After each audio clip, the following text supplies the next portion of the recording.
Study IQ IAS, अब तैयारी हुई अफोर्डेबल। गर्व महसूस करें या आलोचना करें, दुखी हो या खुश हो, कितना किस तरीके से इस चीज को हम अपने अपने अपने अंदर अब्सॉर्ब करें, इसको इंटरनलाइज करें, समझ में नहीं आ रहा है। जब एक आतंकवादी संगठन भारतीय एम्बेसी में जाता है जो कि काबुल में स्थित है और यह कहता है हमारे देश में FDI इन्वेस्टमेंट लगाओ।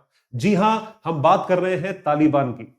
तो तालिबान वो आतंकवादी संगठन है जिसने अफगानिस्तान की सरकार के ऊपर टेक ओवर करा और पूरा देश जो है वो उनके कब्जे में है, उसके शिकंजे में है और उनके कंट्रोल में है। तो यही टॉपिक पे चर्चा करेंगे, बड़ा इंटरेस्टिंग टॉपिक है। तो आप देखते रहे इस चीज को। आप सभी का स्वागत है स्टडी IQ IAS पे। तो स्टडी IQ IAS पे आप सभी का स्वागत है। मैं हूं आयुष सांघी, आपका टीचर, एजुकेटर, मेंटोर, और मैं आपके साथ ये डिस्कस करने जा रहा हूं। स्टडी IQ IAS जो है वो भारत का सर्वश्रेष्ठ यूट्यूब चैनल है जो IAS एस्पिरेंट्स की तैयारी करवाता है।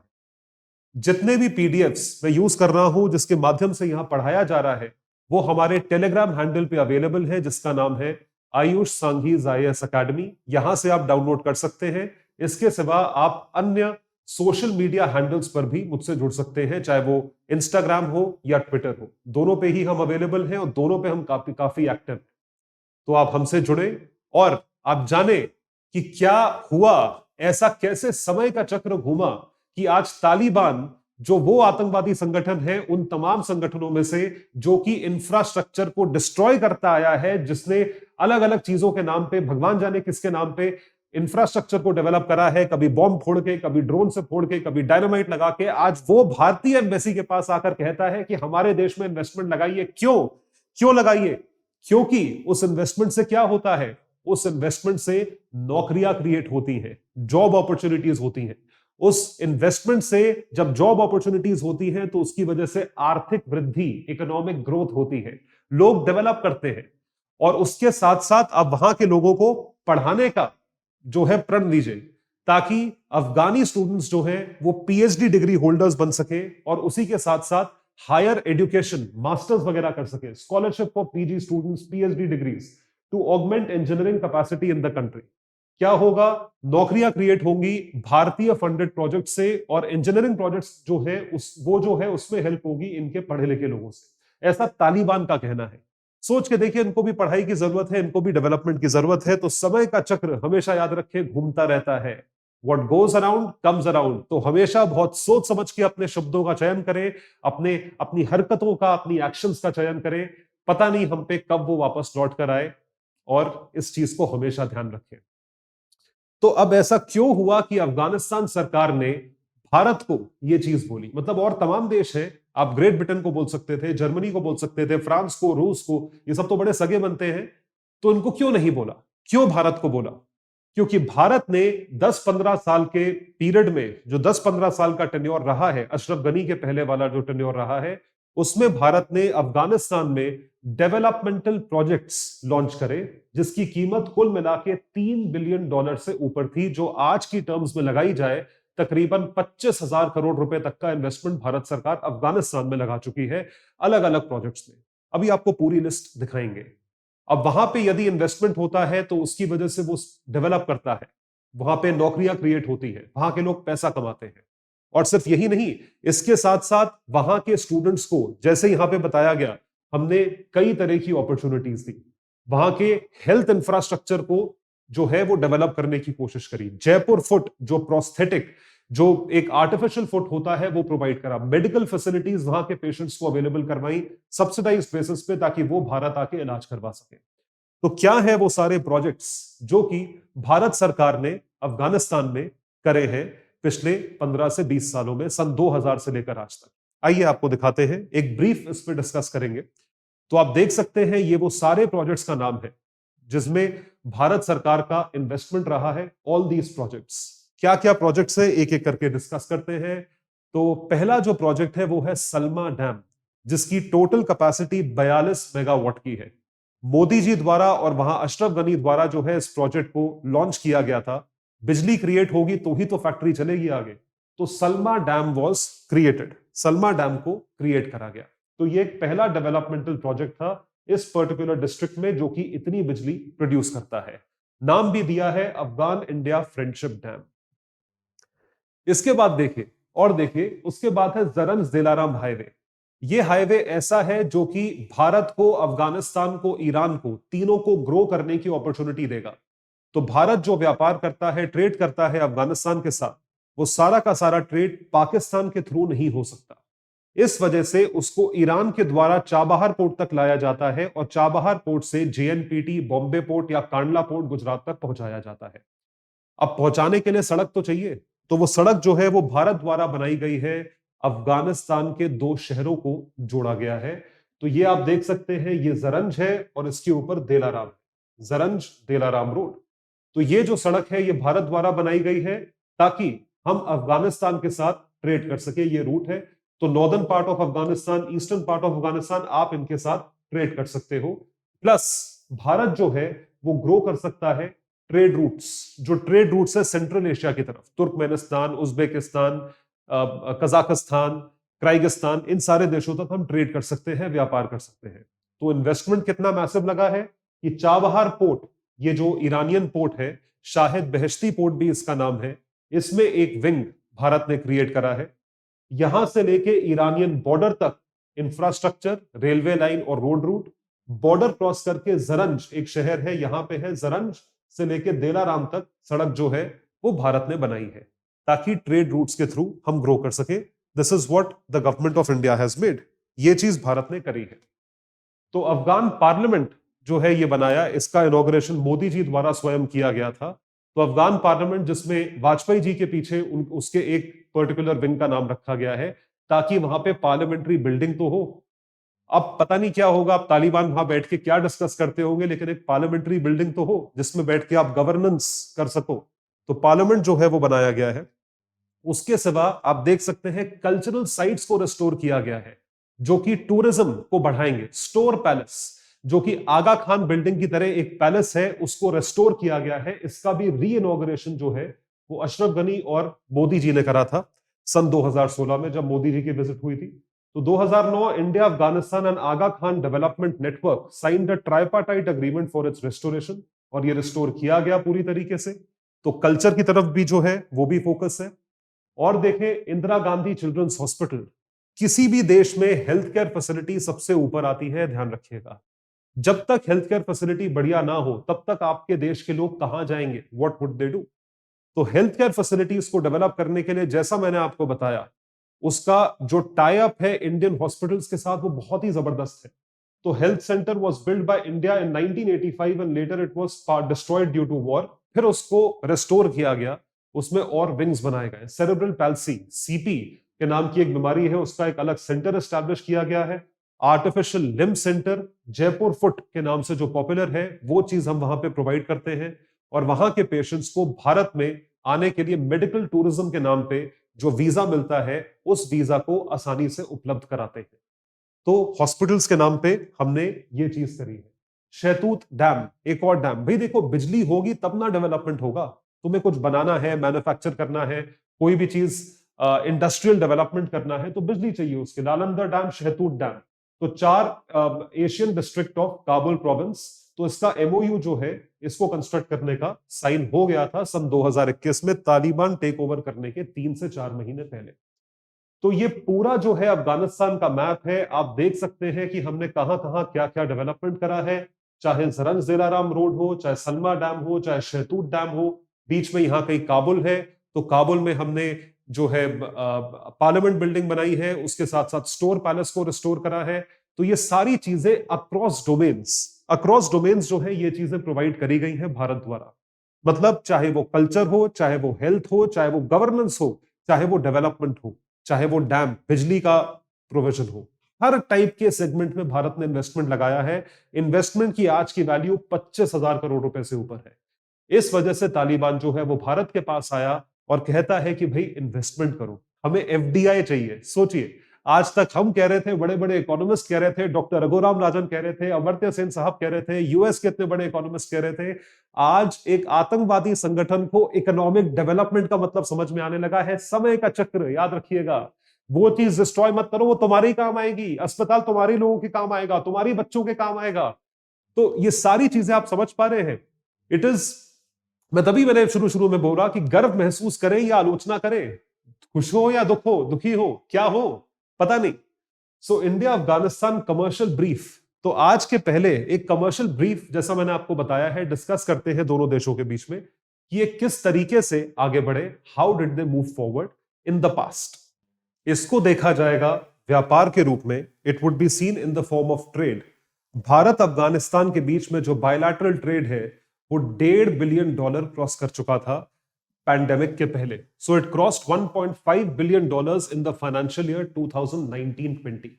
इसमें दोनों ही चीजों में बढ़ोतरी देखी गई थी, जहां पे इंपोर्ट्स हम क्या करते हैं और एक्सपोर्ट्स क्या करते हैं उसके एक साल पहले के कंपैरिजन में। यानी 2018-19 से 2019-20 तक भारत के एक्सपोर्ट्स अफगानिस्तान को बढ़ गए थे। कितने से बढ़े थे आइए देखते हैं। तो ये कुछ डेटा है आपके सामने।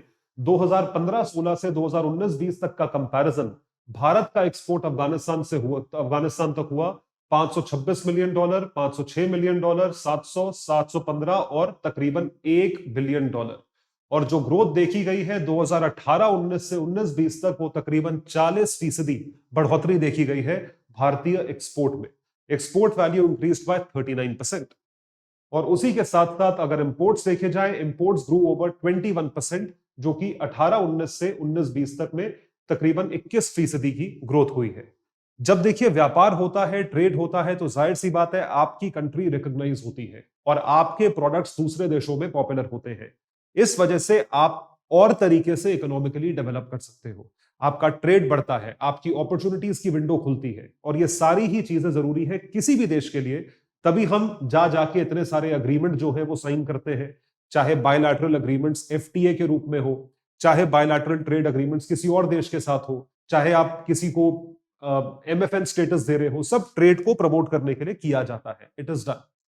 अब तालिबान के टेक ओवर के पहले जाहिर सी बात है ये ट्रेड बंद होगा, तो अफगानिस्तान क्राइसिस की वजह से भारत का जो ट्रेड है वर्थ $1.5 बिलियन स्टॉप्स अब्रप्टली। और जाहिर आप एकदम से टेक ओवर कर लोगे तो कौन ट्रेड करेगा?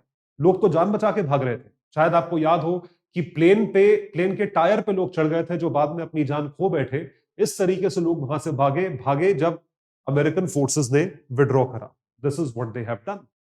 तो अब सवाल इस पे आता है कि तालिबान के पास पैसा कहां से आता है? तालिबान जो इतना तमाम असला, बारूद, बंदूक और इतने सारे रिसोर्सेज लेकर बैठा है, जिसकी वजह से वो अफगानिस्तान सरकार को टेक ओवर कर पाया, अफगानिस्तान मिलिट्री को बाईपास कर पाया, वो सारी चीजें किस तरीके से हुई?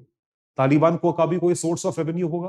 वो सोर्स ऑफ रेवेन्यू है क्या? कहां कहां से तालिबान पैसा कमाता है? आप बोलेंगे जो बड़ा कॉमन चीज है वो है गोल्डन ट्रायंगल, गोल्डन जो crescent, not triangle, golden crescent region है, कि वो हेरोइन बेच के पैसा कमाते हैं, ड्रग्स बेच के पैसा कमाते हैं।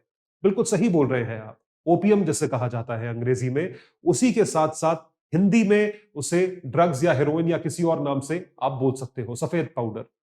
और क्या क्या सोर्सेज है, और क्या क्या सोर्सेज है जहां से पैसा कमाया जा सकता है? आइए देखें। तो पिछले ही साल की बात करें 19-20 की, तालिबान रेक्ड इन $1.6 बिलियन। मतलब भारत अफगानिस्तान के बीच में मेहनत का ट्रेड जितना था उतना पैसा तालिबान का अकेले का रेवेन्यू था। कहां कहां से था? सबसे मेजर शेयर था ओपियम का, ड्रग्स का, हेरोइन का, $416 मिलियन। उसके बाद मिनरल्स। तो तालिबान ने एक पर्टिकुलर रीजन पे कब्जा कर रखा है। Afghanistan is rich in minerals, जैसे कि iron ore, marble, gold etcetera. Minerals में रिच है, तो $400 मिलियन का जो है रेवेन्यू यहां से लिया गया है। $240 मिलियन का रेवेन्यू डोनेशंस के रूप में। बताइए, एक तो डोनेशन होता है कोविड अफेक्टेड स्टेट्स में, कोविड अफेक्टेड रीजन्स में, हरिकेन साइक्लोन अफेक्टेड रीजन्स में, और यहां पे डोनेशन हो रहा है तालिबान के लिए $250 मिलियन का from private donors and groups. और ये कौन होंगे? आप बिल्कुल सही समझ रहे हैं, ये वही लोग हैं जो उनको मार रहे हैं, ये वही लोग हैं जो उनकी आलोचना करते हैं पब्लिक में आके। रूस, चीन, ईरान, पाकिस्तान, ये सारे देश ऐसे हैं। Various countries have helped finance the Taliban. आप अलग अलग रूप से तालिबान को फाइनेंस कर रहे हो। कोई लोग आर्म्स प्रोवाइड करके, कोई लोग असला बारूद प्रोवाइड करके, और कोई लोग डोनेशन, चंदा देके कि भाई आपके साथ जो भी हो रहा है हम आपको चंदा देना चाहते हैं।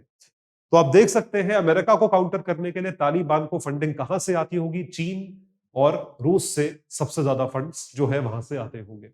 तो उन्हीं रिसोर्सेस के साथ तालिबान जो है अपने सारे वेपन्स, पूरा आर्मरी जो है क्रिएट कर पाया, grow their military ranks. military ranks as they took advantage of the US withdrawal and conquered Afghanistan in a matter of weeks. कुछ हफ्तों में यूएस के उड़ते ही, यूएस फोर्सेस विड्रॉ करते ही जो है ये हट पाए वहां से, ये जो है ये कब्जा कर पाए वहां पे। तो आप देख सकते हैं कितना इंटरेस्टिंग एनालिसिस है। मतलब इंटरेस्टिंग इसलिए बोल रहा हूं कि आप सोच के देखिए, हम आतंकवादी संगठन के साथ डिस्कशन कर रहे हैं और हम बायलैटरल रिलेशंस किसके साथ करेंगे बताइए? तालिबान के साथ करेंगे, जिनको डोनेशन भी मिलता है। तो अब और फैक्टर्स और चीजें एक्सप्लोर करते हैं इसमें। तो फैक्टर आप देख पा रहे हैं, सवाल उठता है potential funding sources for new government. और गवर्नमेंट मतलब तालिबान, गवर्नमेंट मतलब तालिबान है, पोटेंशियल सोर्सेज इसके क्या है? तो जिस तरीके से सरकारें चला करती हैं उसी तरीके से तालिबान की भी सरकार चल रही है। यानी तालिबान भी टैक्सेस के रूप में पैसा कमाता है। कौन से वो टैक्सेस हैं? जो अफगानिस्तान के थ्रू गुड्स ट्रैवल करते हैं उन पे, या वहां से जो भी एक्सपोर्ट इंपोर्ट करा जाता है उन तरीकों से पैसा कमाया जाता है। तो वो हुआ कस्टम्स एंड टैक्सेशन, कस्टम्स के रूप में यानी कि कस्टम्स ड्यूटी के रूप में, और टैक्सेशन जो आय आप कमाते हो उसके ऊपर आप क्या टैक्स पे करते हो। तो तालिबान टैक्सेशन चार्ज करना सीख गया है। Now the Taliban are in full control of Afghanistan's border crossing and government offices. They can begin collecting all import and other taxes. This is what they are doing. Drugs का एक पूरा वो centre है, drugs का पूरा hub है, drugs का AP centre है। तो उस वजह से वहां से ड्रग्स की जो ट्रेडिंग होती है उससे बड़ा मैसिव रेवेन्यू आता है। ऑल्दो ये इलीगल है, लेकिन इससे भी जो रेवेन्यू आता है वो भी तालिबान के हाथ में आएगा। अब तालिबान सरकारी मामले में, टैक्सेशन मामले में लीगल है, लेकिन ड्रग्स के मामले में इलीगल काम है। और तालिबान है, बंदूक लेके खड़ा है, तो सब जस्टिफाइड है। माइनिंग, अफगानिस्तान के पास तकरीबन $1 ट्रिलियन रिसोर्सेज एस्टिमेट किए जाते हैं। तो उसको माइन करके बेच के भी पैसा कमाया जा सकता है। 1 trillion worth of minerals that can be traded, that can be sold. इन्हीं माइंस को जो है कुछ लोकल ट्रेडर्स को, इंडस्ट्रियलिस्ट को लीज पे दिया हुआ है ताकि तालिबान सरकार जो है वो पैसा कमा सके। तो ये चीज है। उसके सिवा देखिए माइनिंग में चाइना, तो चीन से जो इनको डोनेशन मिला है, चीन ने इमरजेंसी रिलीफ दी। इमरजेंसी रिलीफ लोगों को देनी चाहिए, उसकी जगह तालिबान को दे दी। कितनी? प्रिंसिपल पार्टनर $31 मिलियन की रिलीफ दी गई है चीन सरकार द्वारा तालिबान को। मतलब बाकायदा मीटिंग करी बैठ के कि तालिबान का एक आदमी आया है और चीन का एक डिप्लोमेट गया है मिलने के लिए। उसके सिवा बाकी जो नॉन वेस्टर्न कंट्रीज हैं उनकी तरफ से तालिबान को बहुत सपोर्ट है। आपको बताया था, रूस, पाकिस्तान, चीन, ईरान, इनके द्वारा बहुत जबरदस्त सपोर्ट जो है वो प्रोवाइड किया जाता है। तो आपने कई बार सुना होगा 100 days of Biden government, first year of Biden government, 100 days of Modi government. इस तरीके से नई सरकारों की रिपोर्ट कार्ड बनती है, या हम तालिबान की रिपोर्ट कार्ड बनाते हैं। देखते हैं तालिबान का पहला साल कैसा गया। तो तालिबान के पहले साल में एक ऐसी सरकार बनी है जिसका फिस्कल डेफिसिट है। फिस्कल डेफिसिट कैसे है? क्योंकि उनका रेवेन्यू है $186.7 बिलियन, वो अफगानी, जो कि $2.1 बिलियन होता है, और खर्चा जो है वो $2.6 बिलियन है। अब आप सोच के चलिए कि ये खर्चा कहां किया गया होगा कि फिस्कल डेफिसिट में तालिबान की सरकार है। No details were given about spending और how the gap with revenue would be bridged. यानी कि अब इनको भी वर्ल्ड बैंक से लोन की जरूरत पड़ेगी। Most of Afghanistan's revenues are now being raised through customs duties. It is also exporting coal to Pakistan. तो ये सारी की सारी चीजें आप देख रहे हैं कि तालिबान ने भी अपना बजट प्रस्तुत करके बताया कि हम नुकसान में। The regime is also leasing out smaller mines to local investors ताकि पैसा कमाया जा सके, which was generating jobs and helping the economy. तो ये चीजें हैं। फिस्कल डेफिसिट को कम करने के लिए सैलरीज को कम किया गया है, जिससे कि वो अपने लॉसेस को कम कर सके।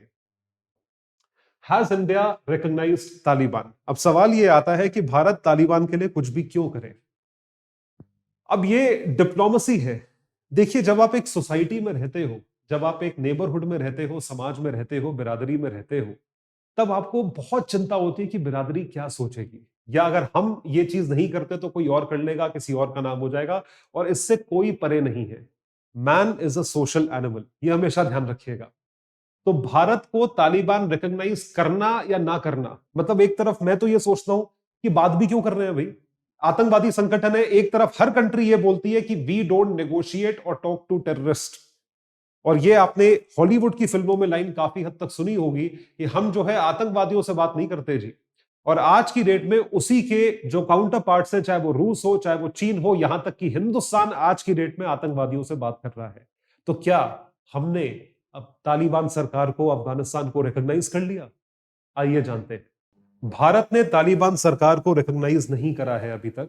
India has not recognised the तालिबानी गवर्नमेंट, लेकिन इंसानियत के नाते ह्यूमैनिटेरियन असिस्टेंस को भेजने से भारत कभी पीछे नहीं हटा है, चाहे वो कैसा भी मुल्क क्यों ना हो, चाहे वो दुश्मन मुल्क क्यों ना हो, चाहे वो पाकिस्तान रहा हो पास्ट में या कोई और मुल्क रहा हो। हमेशा Bharat has been the first point of contact to be able to provide humanitarian relief and aid. तो चाहे नेपाल को अर्थक्वेक के बाद कुछ भेजना हो, मालदीव्स में क्राइसिस हुई हो, बांग्लादेश में कुछ हुआ हो, भूटान में हुआ हो, म्यांमार में हुआ हो, श्रीलंका में कुछ भी हुआ हो, और अब अफगानिस्तान में। तो अभी पीछे 5.7 मैग्नीट्यूड का अर्थक्वेक जब आया अफगानिस्तान में, 1000 से ज्यादा लोगों की मौत हुई और ना जाने कितने हजारों घायल हुए। 27 टन का इमरजेंसी रिलीफ मटेरियल भारत द्वारा पहुंचाया गया। ये तो रिलीफ की बात हुई, ह्यूमैनिटेरियन असिस्टेंस की बात हुई। अब आते हैं डिप्लोमैटिक रिलेशंस पे। भारत ने अपने डिप्लोमैटिक रिलेशंस जो है वो एस्टैब्लिश किए हैं अफगानिस्तान के साथ, यानी काबुल में अपनी एम्बेसी 1 साल के बाद रीस्टार्ट करी है। तो दिस हैज बीन रीस्टार्टेड, ये चीज करी गई है। India reopens embassy in Kabul, sends technical team with relief material for Afghanistan. ये चीज करी गई है और ये हाल ही में करी गई है। This has been done 23 June 2022, इस तारीख को। तो ये चीज है, India send 27 ton of emergency relief assistance for the people of Afghanistan. ये चीज करी गई है।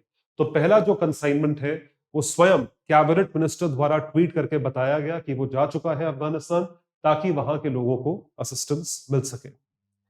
अब सवाल ये उठता है कि भारत अपनी एम्बेसी जो है क्यों खोल रहा है? Why is it opening? क्या आप वहां के लोगों को वीजा दोगे ताकि वो हिंदुस्तान आ सके, या आप कॉन्सुलर नेटवर्क बिल्ड करोगे?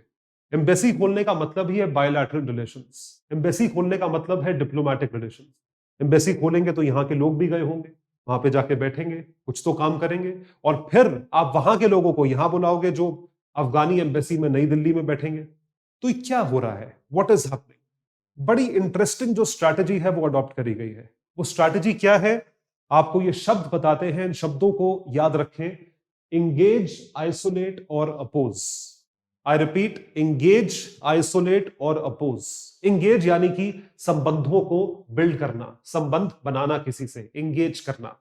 दूसरा शब्द है आइसोलेट कर देना, मतलब पूरी तरीके से इनडिफरेंट हो जाना, सैंक्शंस जैसे बोलते हैं लगा देना, ट्रेड ना करना, व्यापार ना करना, वीजाज ना देना, किसी भी तरह का हेल्प ना करना।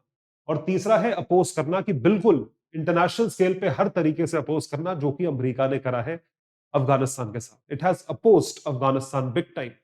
तो भारत ने इन तीनों में से कौन सी स्ट्रैटेजी यूज करी होगी? डिप्लोमेसी में ये 3 शब्दों का इस्तेमाल काफी हद तक होता है। कौन सी स्ट्रैटेजी यूज करी होगी? कमेंट्स में लिखकर बताइए। आप बिल्कुल सही सोच रहे हैं। भारत ने क्या करा है? So India focused only on the isolate option until June 2022। लेकिन एम्बेसी खोलने का मतलब क्या है? We have started engaging. और एंगेज किसके साथ किया है? तालिबान के साथ किया है। And to counter China and Pakistan, India has to opt for diplomatic relations. ये होता है समाज में रहना। सामाजिक स्तर पे अपना एक इमेज मेंटेन करके रखना। वो किस चीज पे डिपेंड करता है? वो डिपेंड करता है कि आपके संबंध बाकी देशों के साथ कैसे हैं। हम अगर नहीं करते तो दूसरा देश सपोर्ट कर देगा और वो उसका हो जाएगा। फिर हमारा जो इन्वेस्टमेंट ऑलरेडी लगा हुआ है उसका क्या होगा? वो $3 बिलियन क्या बट्टे खाते जाएंगे? नहीं। तो क्योंकि चीन, रूस उस अपॉर्चुनिटी को हाथ से ना ले जाए, इस वजह से भारत को एंगेज करना पड़ रहा है, बदकिस्मती के साथ। किसके साथ? तालिबान के साथ।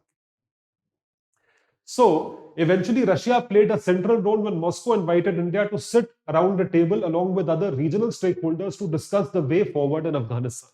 बाकी देश decide कर रहे हैं. Issue of talking to the Taliban and resuming some of the key infra projects there was also discussed at the first ever India Central Asia Summit, जो कि इस साल ही हुआ था. तुर्कमेनिस्तान ने बार बार पुश करा है, जो हिस्टोरिक प्रोजेक्ट है कई सालों से जिसकी बात चल रही है, तापी पाइपलाइन की, वो भी बनाई जाए, क्योंकि वो अफगानिस्तान के थ्रू होते हुए आती है। TAPI, Turkmenistan, Afghanistan, Pakistan, India, इस तरीके से पाइपलाइन को रिज्यूम करने की भी बात करी गई है। This has also been stated. और देखिए, there are issues there which have to be resolved, the international community itself is looking at it. तो ये सब लोग देख रहे हैं कि किस तरीके से ये काम किया जाए। क्या इनको रिकॉग्निशन दिया जाए तालिबान को या नहीं, क्योंकि तालिबान ही सरकार है। And the embassy being operation in new Delhi, Arindam Bagchi जो कि डिप्लोमेट है, said there is an Afghan embassy here which is operating, जो कर रही है। तो भारत सरकार ने ऑफिशियली ये चीज एक्सेप्ट करी है that we are engaged with them on what the international communities expectations are on recognition of the Taliban and think that remains there.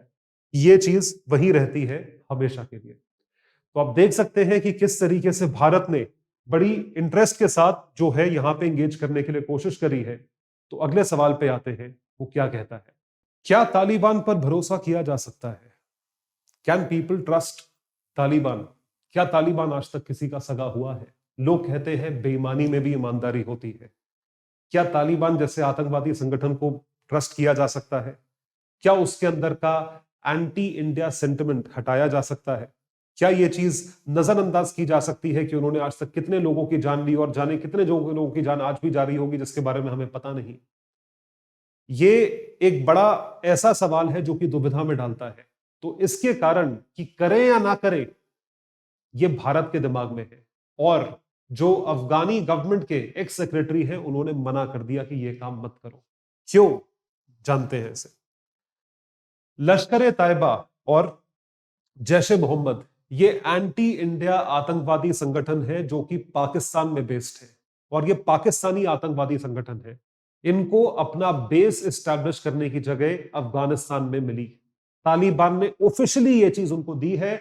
LET and JEM to shift base to Afghanistan claims former Afghan security chief. ये चीज accept हो चुकी है। इनकी शक्ल देखिए, ये है।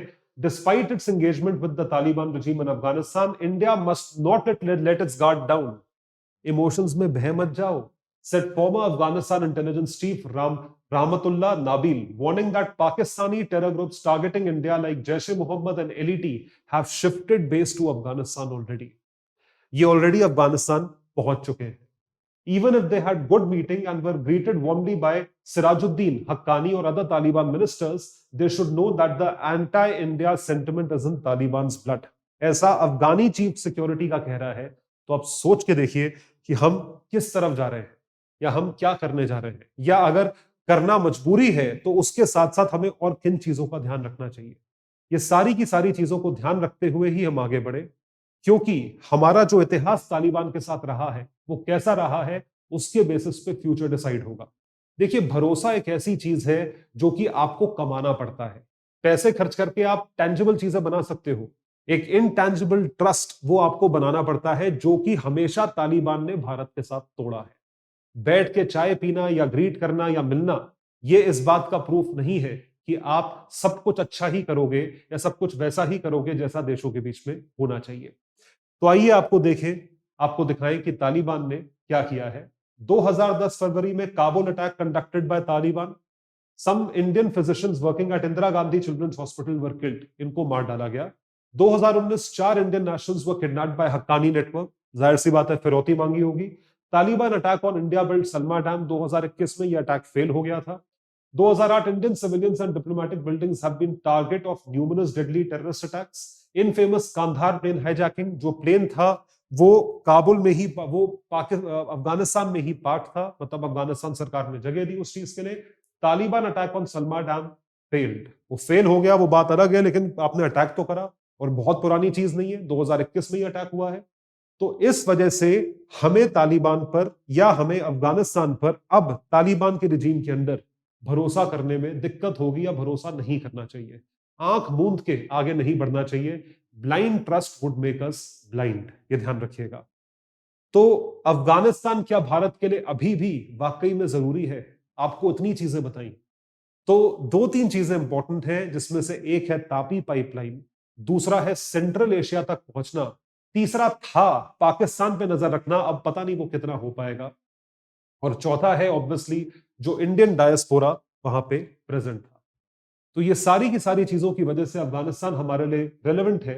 It is a gateway to the oil and mineral rich central Asian republics countries. ये बहुत इंपॉर्टेंट रीजन है। Connectivity with Afghanistan and further with Central Asia have been primarily the reasons for India's engagement with Iran to develop Chabahar Port. तभी हमने ये सड़क बनाई connectivity के लिए। उसकी ज्योग्राफी का फायदा हम किस तरीके से उठा पाए, ये हमारे लिए बहुत ज्यादा जरूरी है। It is highly important for us. तो आप देख सकते हैं ये मैप है किस तरीके से हम अफगानिस्तान का फायदा उठा रहे हैं। ये तापी पाइपलाइन है जो कि बिल्ड करना है और एनर्जी के बेसिस पे ही आगे की दुनिया जो है वो चल सकती है। तो अफगानिस्तान को अगर आइसोलेट कर दिया गया तो वो हमारे ही नुकसान पे होगा, हमें ही नुकसान होगा उसका। हमें अफगानिस्तान को आइसोलेट नहीं करना चाहिए, but at the same time हमें उस चीज को इस तरीके से देख के चलना चाहिए कि अल्टीमेटली ये जो गवर्नेंस इसके ऊपर है या जिसका शासन है, रूल है, वो कौन है? वो है तो आतंकवादी ही। तो चाहे ईरान के थ्रू हो और इन सारे देशों के थ्रू हो, ट्रेड रूट अफगानिस्तान के थ्रू खोल के रखना है। बाकी देशों का जो इंटरेस्ट है, अब चीन का इंटरेस्ट है ओबीआर, बेल्ट एंड रोड इनिशिएटिव, वो भी अफगानिस्तान के थ्रू के होके जाए तो चीन तो अपना इंटरेस्ट देख रहा है। उसी तरीके से हमें भी अपना इंटरेस्ट जो है वो देखना पड़ेगा। We also have to look at our interest. तो ये आपका पूरा टॉपिक था जो कि हमने बहुत डिटेल में डिस्कस करा, और इस पे एक मेंस का क्वेश्चन बनता है जो कि इंटरनेशनल रिलेशंस के लिए जरूरी होगा। उसके पहले एक छोटी सी अनाउंसमेंट आप लोगों के लिए। इसी तरीके से हम जो है डिटेल में चीजें कवर करेंगे। हमारा क्रैश कोर्स ऑलरेडी लाइव है, उसका नाम है success in prelims SIP plus, जो कि IAS एस्पिरेंट्स 2023 के हैं। उन लोगों के लिए पूरा का पूरा सिलेबस तकरीबन 200 घंटों में पूरा करवाया जाएगा, और वो रिवीजन जो है वो टॉप फैकल्टीज द्वारा करवाया जाएगा। उसके साथ साथ आपको टेस्ट सीरीज उपलब्ध होंगी जिससे कि आप एप्लीकेशन हाथों हाथ कर सकें, और आपके लिए मेंटरिंग सेशन भी स्टडी IQ अवेलेबल करवाता है। ये सारी की सारी चीजें एक बहुत ही अफोर्डेबल प्राइस पे है, और वो प्राइस सिर्फ और सिर्फ 6,000 रुपए का है। तो अब तैयारी हुई अफोर्डेबल। तो अगर आप मेरा कोड यूज करते हैं जो कि है सांघी लाइव, आपको 11,500 रुपए का कोर्स सिर्फ और सिर्फ 6,000 में प्राप्त होगा, जिसमें आपकी पूरी की पूरी प्रीलिम्स की 2023 की प्रिपरेशन करवाई जाएगी। सारे स्टैटिक सब्जेक्ट्स, जनरल स्टडीज के और करंट अफेयर्स, ये पूरी तरीके से चीज जो है कवर करवाई जाएगी। कोड ध्यान रखें, कोड एक ही है, आप तो जानते ही हैं, सांघी लाइव। तो सांघी लाइव कोड के थ्रू आप अप्लाई करें और इनको एक्सेस कर सकें।